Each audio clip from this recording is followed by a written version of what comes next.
ازيكم يا جماعه؟ يا رب تكونوا بخير. في الفيديو ده انا هتكلم عن ازاي تخلي حياتك احسن، ازاي الصحيان بدري اثر في حياتك. اليوم طويل قوي لدرجه انا حاسه بملل بجد. لو انا عملت كل حاجه وفي نفس الوقت ايه ده لسه في وقت، ايه ده هعمل بيه ايه؟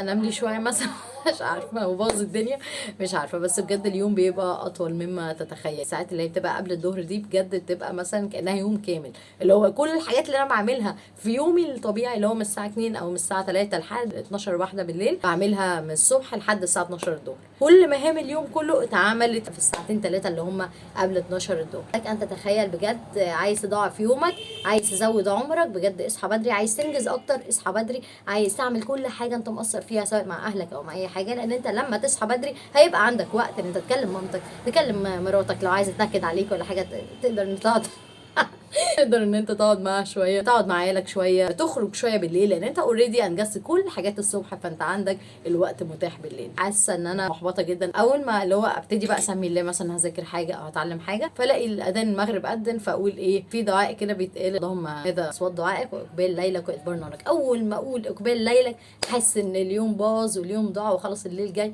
اليوم خلص ولا ايه يا جدعان؟ الليل جاي وبحس باحباط رهيب جدا. دي نقطه مهمه جدا. فانت ازاي تحسن حياتك للاحسن؟ تصحى بدري تصحى بدري تصحى بدري. لو صحيت بدري هتقدر ان انت اول حاجه الصلوات هتتظبط من نفسها، بحيث ان انت هتصحى بدري فبقى هيأذن عليك الظهر فانت هتصلي الظهر، هيأذن عليك العصر فانت هتصلي العصر. طبعا كل الكلام ده للناس اللي هي ما بتشتغلش شغل ثابت، لان اللي بيشتغل شغل ثابت بيصحى بدري غصب عنه او بيصحى متاخر غصب عنه برضه، سواء لو عنده شيفت الصبح او شيفت بالليل.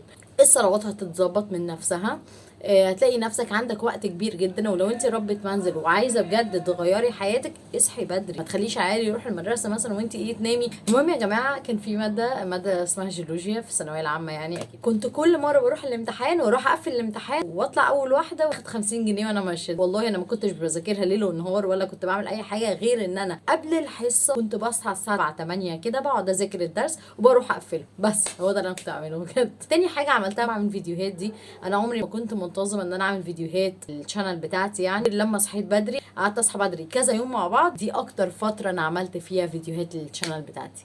فوالله يا جماعه بجد صحيان بدري ساحر. حاجه مهمه قبل ما اقفل الفيديو ده، من اكتر الحاجات اللي بجد حلوه قوي قوي قوي ان معظم الناس مش هتلاقيها متاحه، فمحدش هيقرفك. ايوه يا عم انت ما بتسالش ليه، ايوه يا صاحبي مش عارفه ايه. لا بجد انت صاحي اليوم ملكك لحد الساعه مثلا 12 واحده، هتلاقي الناس ابتدت صحت وهتقرفك وتقرفهم ويبقى عندك وقت تقرفوا بعض باذن الله. ومع السلامه. ودي كانت نصيحتي الصحيان بدري، لان بجد بجد بجد الموضوع يستاهل ان انا اعمل فيديو عليه. باي باي بقى عشان الحق اخد الناب بتاعي.